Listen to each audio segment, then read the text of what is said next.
Boa noite a todos os irmãos aqui presentes, encarnados e desencarnados. Boa noite aos irmãos que nos assistem dos seus lares.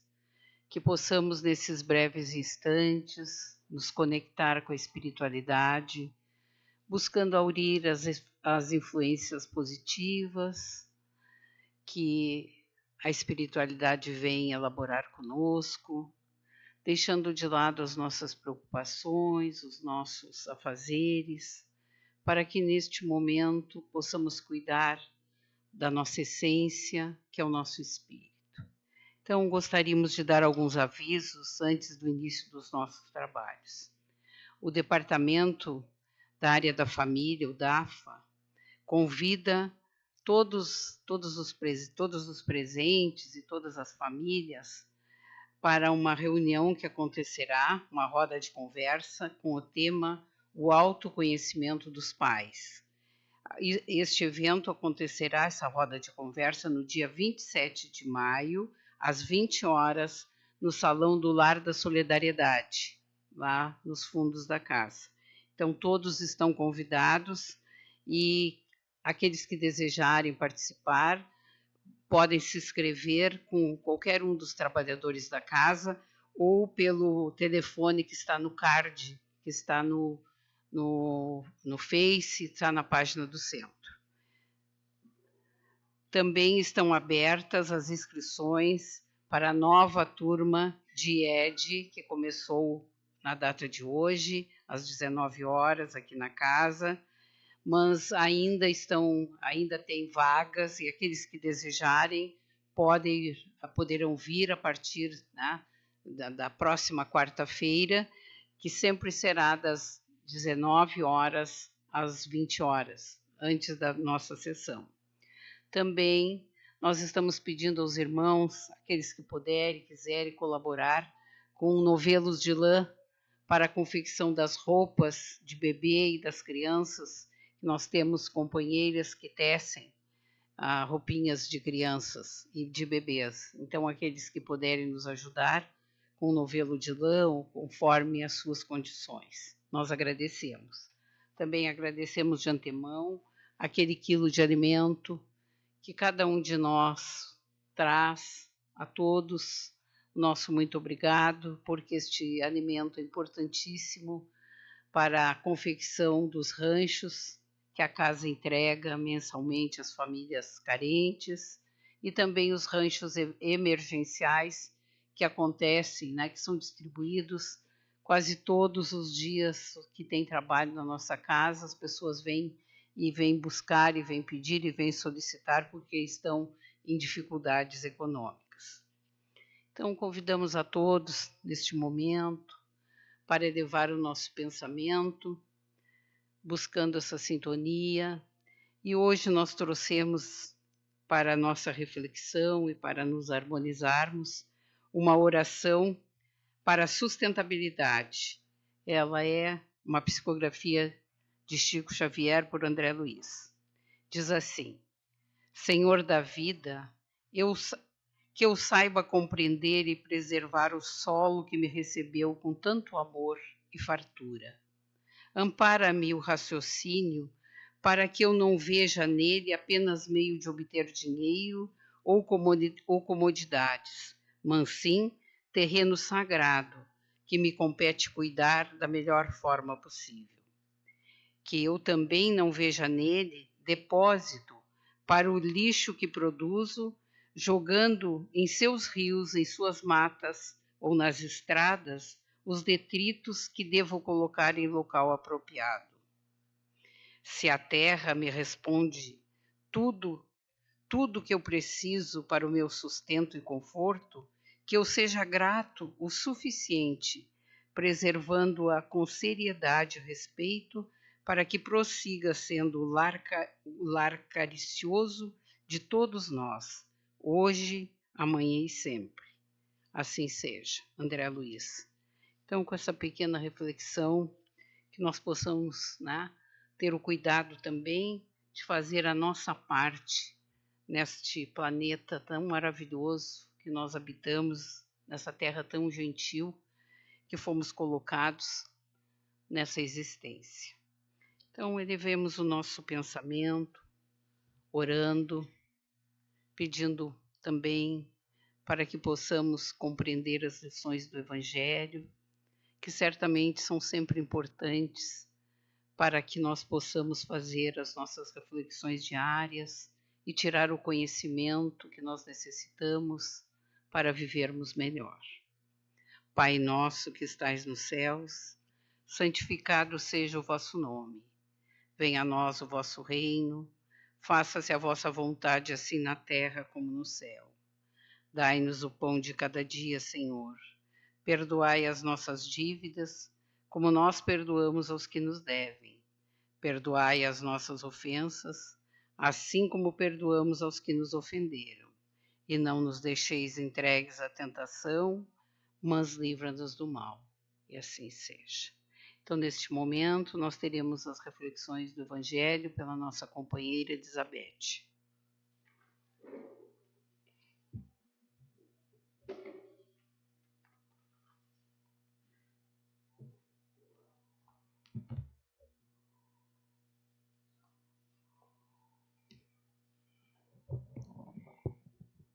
Uma boa noite a todos, que sejamos todos muito bem-vindos, que a luz do Pai Maior nos envolva a todos em ambos os planos da vida, para que nós possamos ouvir, entender e pôr em prática as palavras do Mestre Jesus. Nós estamos em Marcos, capítulo 4, versículos de 35 a 41. À tarde daquele dia, disse-lhes Jesus: atravessemos para o outro lado do lago. Despedindo a multidão, levaram-no assim como estava na barca. Havia ainda outras barcas com ele. Nisto se levantou grande tempestade e lançava as ondas dentro da barca, de sorte que ela já se enchia de água. Jesus estava na popa, deitado num travesseiro. Acordaram-no e lhe falaram: Mestre, não te importas que afundemos? Jesus, acordando, repreendeu o vento e disse ao mar: Silêncio, calma. E cessou o vento e se fez grande bonança. E para os discípulos lhes disse: Por que estáis com tanto medo? Ainda não tendes fé? Sobressaltados de grande medo, diziam uns para os outros: Quem será este a quem até o vento e o mar obedecem?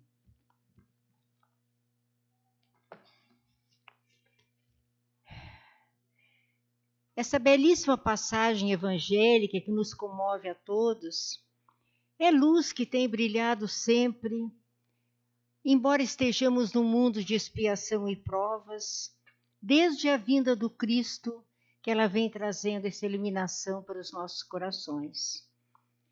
Essa luz impagável, inapagável, se irradia pelo mundo sob a forma desta mensagem permanente, narrada pelos evangelistas, que são os continuadores do Cristo, e que nos dá um novo alento à vida, fé e esperança nas incertezas e aflições, fortaleza e bom ânimo nos nossos desalentos e nas nossas contrariedades.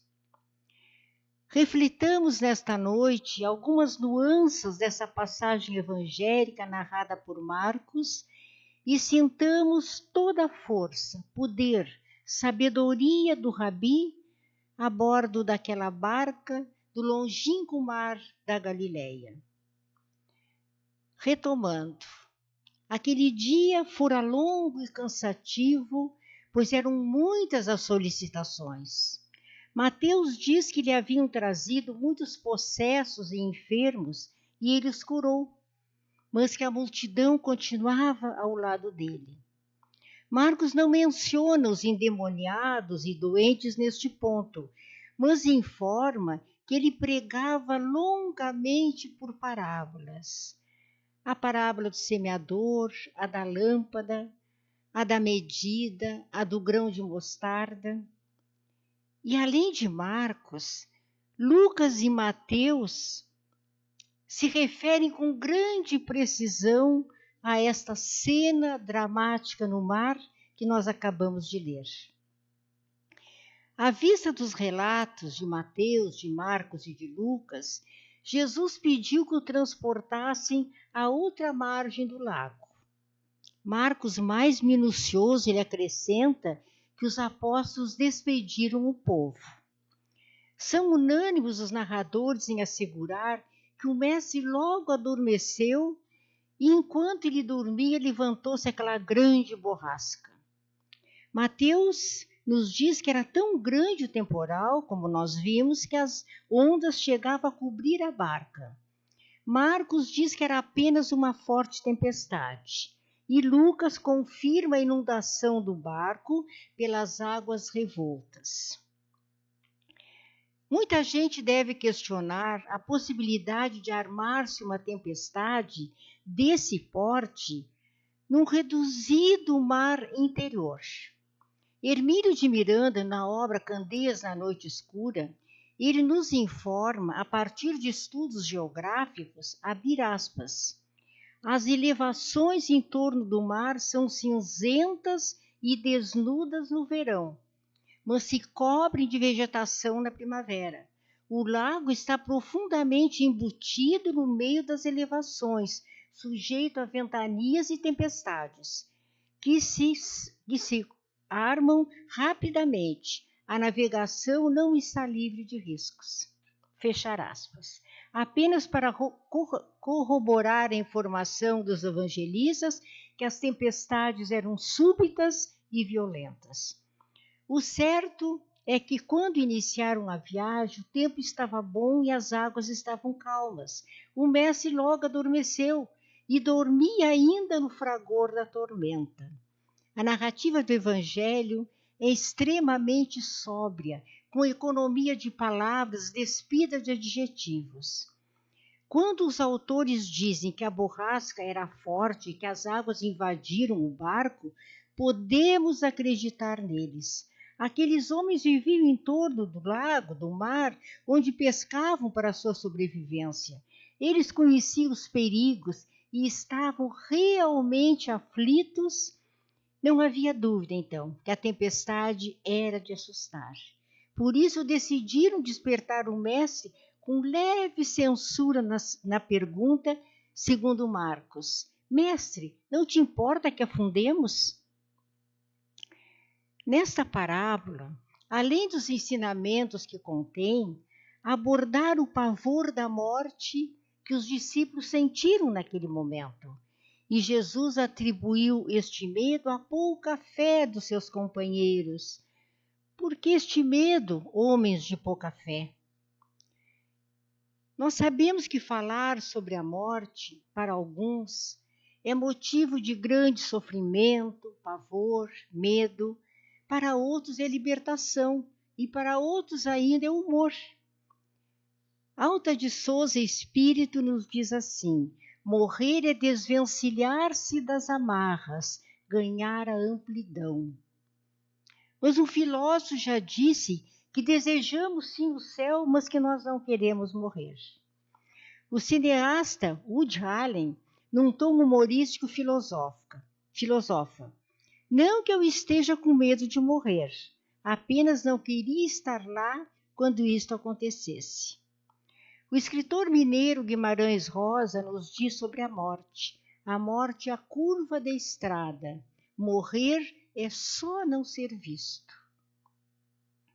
E o apóstolo Paulo: onde está, ó morte, a tua vitória? E Hermílio de Miranda, na obra Os Procuradores de Deus, nos esclarece, abre aspas, a vitória da morte é a nossa própria vitória, pois é por ela que nos libertamos do fardo material, necessário para o nosso desenvolvimento, mas que tanto obscurece o nosso entendimento espiritual, faz descer sobre os nossos arquivos a pesada cortina do esquecimento. Fechar aspas. Adélia Prado, poetisa, nos diz a graça da morte, seu desastrado encanto é por causa da vida. E tem uma música do Gilberto Gil que ele nos diz assim: terei que morrer vivendo, sabendo que já me vou. E o nosso poetinha Mário Quintana, nosso gaúcho, que nesse ano, em julho, vai completar 120 anos de nascimento, ele se expressou assim: eu não tenho medo do sono eterno, eu tenho medo da insônia eterna. Outra ocasião ele disse: a morte deveria ser assim, um céu que se escurece pouco a pouco e a gente nem soubesse que era o fim. E ele mandou que gravasse no seu epitáfio, no seu túmulo: eu não estou aqui. Manuel Bandeira, poeta pernambucano, um dos maiores expoentes da literatura brasileira, também analisou a morte em muitas situações. E neste poema ele a chama a indesejada das gentes. Quando a indesejada das gentes chegar, não sei se dura ou afetuosa, talvez eu tenha medo, talvez eu diga: alô, iniludível, o meu dia foi bom, pode a noite descer, a noite com seus encantamentos. Encontrará lavrado o campo, a casa limpa, a mesa posta, com cada coisa em seu lugar.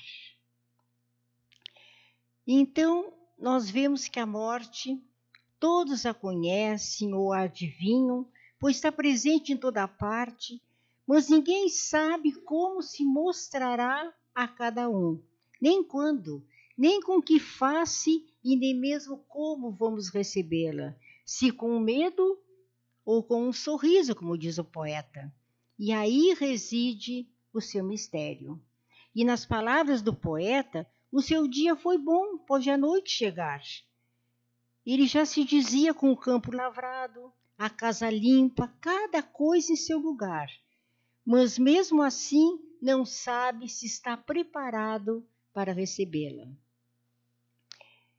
E a poetisa Alta de Souza nos remete do além estes comoventes versos: fugir da mágoa terrena, do sonho que faz sofrer, deixar o mundo sem pena, será morrer? Fugir neste anseio infindo, na treva do anoitecer, buscar a aurora sorrindo, será morrer? Aqui, na amplidão liberta, quem pode deter-me os passos? Deixei a prisão deserta, quebrei meus laços. E na obra Obreiros da Vida Eterna, que eu não trouxe hoje aqui, é o quarto livro da série André Luiz, Obreiros da Vida Eterna. No capítulo 13, o autor assinala o momento do processo desencarnatório de Dimas. É um capítulo inteiro o processo que ele mostra da desencarnação de Dimas. E ele diz que no instante da morte ele viu que quebrou-se alguma coisa que os mentores não puderam perceber com minúcias o que era.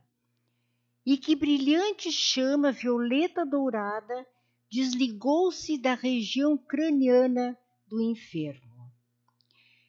E ele diz assim que esta luz ela absorveu todo o corpo perispíritico do enfermo, membro a membro, traço a traço, e depois ela foi esvanecendo até ficar um lilás bem clarinho.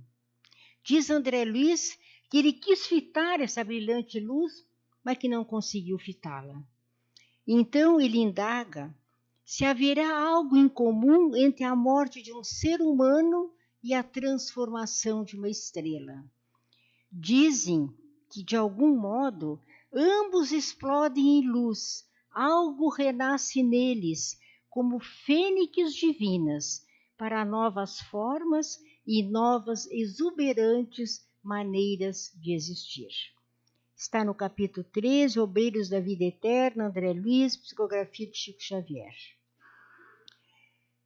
Então perguntamos, por que tememos a morte? falta de informações sobre o desconhecido, afirmações distorcidas de algumas doutrinas, instinto de conservação apenas, apego às coisas materiais, receio que a separação dos entes queridos seja definitiva?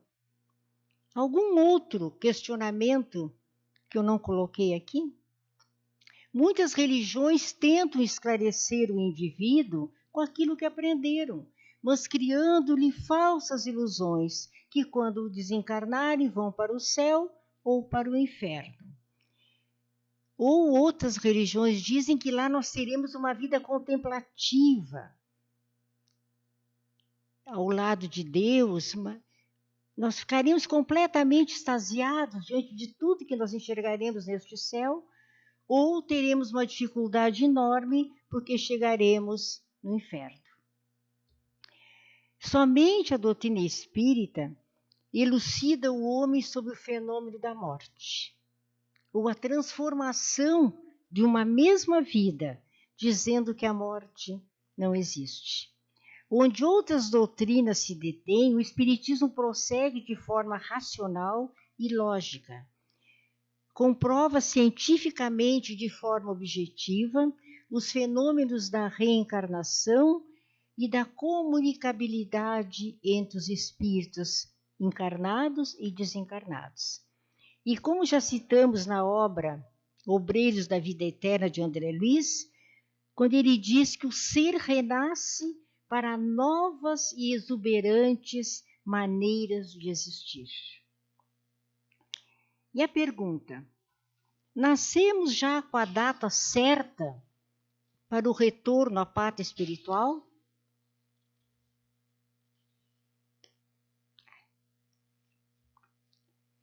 De certa forma, sim.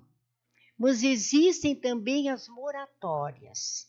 No livro Semeador de Estrelas, de Sueli Caldas Schubert, sobre a vida de Divaldo Franco, a autora nos conta que Divaldo estava às portas da morte com uma infecção respiratória grave. A sua mentora espiritual, que é Joana de Ângeles, já o acompanhava na passagem quando lhe foi concedida uma moratória. Deveria ficar mais tempo ainda na Terra, continuar divulgando a doutrina espírita pelo mundo, amparando seus órfãos na casa do caminho, dando seu exemplo de vida, toda ela consagrada ao bem da humanidade. E Divaldo desencarnou aos 98 anos de idade, no ano de 2025. E além desses exemplos, meus irmãos, muitos outros escolhemos na doutrina espírita. Por exemplo, neste livro, O Sexo e Destino, que agora vai ter o filme, que vai passar dia 21 de maio, vai começar a passar este filme, Sexo e Destino, que é das obras do André Luiz também. E tem o caso de uma moça, a Marita, que ela sofre um acidente muito grave, e ela está pronta para desencarnar. E os mentores dizem que não, que ela não poderá desencarnar, que ela vai precisar na Terra mais de 15 ou 20 dias. Ela não tem como se reabilitar. A situação dela é quase comatória, mas ela tem ainda ficar aqueles dias por necessidade do próprio espírito dela. Então são muitos e muitos os casos, né, que nós vemos assim que Deus pode revogar as suas próprias leis. Está no Evangelho segundo o Espiritismo, no capítulo 13, Sede Perfeitos, que reconhece o verdadeiro cristão pela sua transformação moral e pelos esforços que faz para domar as suas más tendências. As leis morais estão gravadas na nossa consciência. Está lá na questão 621 do Livro dos Espíritos. Onde está escrita a lei de Deus? E os imortais respondem: na consciência. Viver bem é preparar o nosso passaporte para uma viagem sem sobressaltos e perturbações, num retorno tranquilo, sabendo que chegaremos lá conforme nós somos, com as aquisições morais que daqui nós vamos levar. Por isso, tão importante aplicar cotidianamente na nossa vida o mais antigo e o mais atual ensinamento de Jesus. Não fazer aos outros o que não desejaria para si. E é este homem, cuja grandeza não se pode contestar e cujos ensinamentos nos aproximam do Pai Maior, que perguntou a seus discípulos há 2000 anos: por que tivestes medo, homens de pouca fé? E agora, num mundo tão competitivo e violento, quando borrascas se armam não sobre o mar da Galileia, mas sobre este mundo que nós estamos vivendo, muitos temem o seu destino e bradam ao Cristo e perguntam por que eu tenho que passar por essa dificuldade, achando que o Mestre dormiu e que não escuta o seu clamor. E neste momento, se ainda vacilamos no emprego da sua mensagem, se ainda somos aprendizes da fé, se ainda sentimos medo do desconhecido, que poderíamos dizer daqueles tempos recuados, em que até mesmo aqueles que conviviam com Jesus, os seus discípulos, pensavam que ele dormia no fragor da tormenta? Não, Jesus não dorme. Mesmo ausente de nossos olhos imperfeitos, em algum lugar e em toda parte, ele vela, dirige, aconselha, cura, prega, ensina, ama e espera, através daqueles que se tornaram os prisioneiros do Cristo, como dizia Paulo. Então, por que temermos o momento natural do retorno? Enquanto este momento não chega, por que nos angustiarmos, se o Mestre nos disse que a cada um será dado segundo as suas obras? E no capítulo 25 do Evangelho segundo o Espiritismo, Buscai e achareis, final do item 6, lemos sua mensagem consoladora. Abrir aspas. Procurai, pois, primeiramente o reino de Deus e sua justiça, e todas essas coisas vos serão dadas por acréscimo. Por isso, não estejais preocupados com o dia de amanhã, pois o dia de amanhã cuidará de si mesmo. Ouvidos essas palavras do Mestre Jesus, podemos serenar o nosso coração, fortalecer a nossa fé, buscar o amparo na prece, para que o Mestre não nos surpreenda ainda com a pergunta: por que tiveste medo, homem de pouca fé? Que o Pai nos ilumine e nos proteja.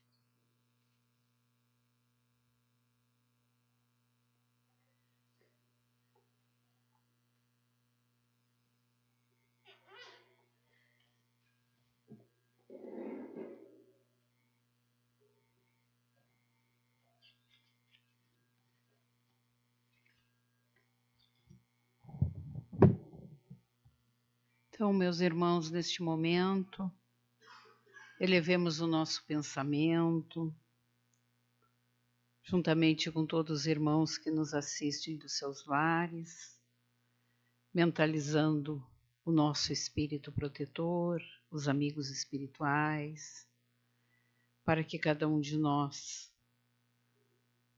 se conecte com a espiritualidade, para receber o passe espiritual, aqueles irmãos que aqui não estão presentes, para que as suas águas sejam fluidificadas, para que cada um de nós neste momento, nesta sintonia tão importante com a espiritualidade, poder absorver tudo aquilo que necessitamos e que temos condições de receber. Mentalizando neste momento todos os doentes do corpo e do espírito, aqueles internados nos hospitais, nos asilos, nas casas de saúde, de repouso, em seus lares, aqueles que andam pelas ruas, aqueles irmãos desesperançados que não encontram mais alento ou sentido para suas vidas, por cada um de nós que está aqui, pelos nossos familiares, pelos nossos amigos, por todos os homens, aqueles que estão passando por dificuldades, nos países onde há guerras, revoluções, onde a dor chega e parece que não vai abandonar estas criaturas, que o Pai os envolva com uma onda de paz, de esperança e de fé. Senhor Deus de clemência e amor, lançai um olhar de complacência sobre todos os que sofrem enfermidades e doenças do corpo e da alma, especialmente aqueles que nos dirigimos neste momento. E dignai-vos conceder alívio aos seus males, ou por termo a eles, se assim for da vossa vontade. Bons Espíritos, que só em derramar benefícios vos ocupais, nós vos pedimos, secundeis este desejo de os aliviar, e dirigindo-lhes os nossos pensamentos, fazei que eles derramem o bálsamo salutar sobre seus corpos, bem como a consolação em suas almas. Inspirai-lhes a necessária paciência cristã, a submissão à vontade de Deus, para que com calma possam resistir às dores e com resignação aproveite o futuro das provas, porque ora passam. Então, neste momento, encerramos as nossas transmissões via Facebook, YouTube e continuamos aqui na casa com o passe presencial para todos aqueles que desejarem. Pedimos que todos permaneçam em silêncio, conectados com a espiritualidade, até serem encaminhados para a sala de passe.